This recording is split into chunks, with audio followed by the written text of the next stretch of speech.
Hello everyone, welcome to my ST forever blog. অনেক দিন পর সবাই একসাথে ঘুরতে বের হলাম।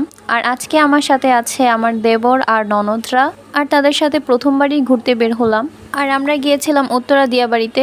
সেখানে তারা কখনোই যায়নি, তাই ভাবলাম তাদেরকে এখানেই নিয়ে আসি। যেহেতু এখানে অনেক নার্সারি আছে, তাই ভাবলাম যে নার্সারিতে ঘুরবো। এছাড়া অনেক সুন্দর সুন্দর জায়গা আছে, সেখানেও ঘুরবো। দেখতেই পাচ্ছেন আমার ননদরা কত শরম পায়। একজন তো চলে গেল, আর একজন হাই দিল। আর আমার দেবর তো ভিডিওতে আসতেই চায় না। তো সবাই নার্সারিগুলো ঘুরে ঘুরে দেখছিলাম। আর একটা জিনিস খেয়াল করলাম যে এখানে আরও নতুন নতুন কিছু চারা এসেছে। আমি এর আগেও আপনাদের সাথে দিয়াবাড়ি নার্সারিগুলো শেয়ার করেছি। সেই ভিডিওতে আমি নার্সারি সম্পর্কে অনেক কিছুই বলেছিলাম। আপনারা যে কোনো চারাই এই নার্সারিতে পেয়ে যাবেন। এই নার্সারিতে আমি অনেকবার গিয়েছি, তাও আমার শুধু যেতেই ইচ্ছা করে। যখনই আমি দিয়াবাড়িতে আসি তো আমার নার্সারি তো ঘুরতেই হবে। আমি সবসময় নার্সারি ঘুরে দেখি। কারো যদি মন খারাপ থাকে তাহলে এখানে আসতে পারেন। এখানে আসলে মন ভালো হয়ে যাবে। আমরা কিন্তু সবগুলো নার্সারি ঘুরে ঘুরে দেখেছি। তারপর আমরা দিয়াবাড়ির এই জায়গাটাতে এসেছি।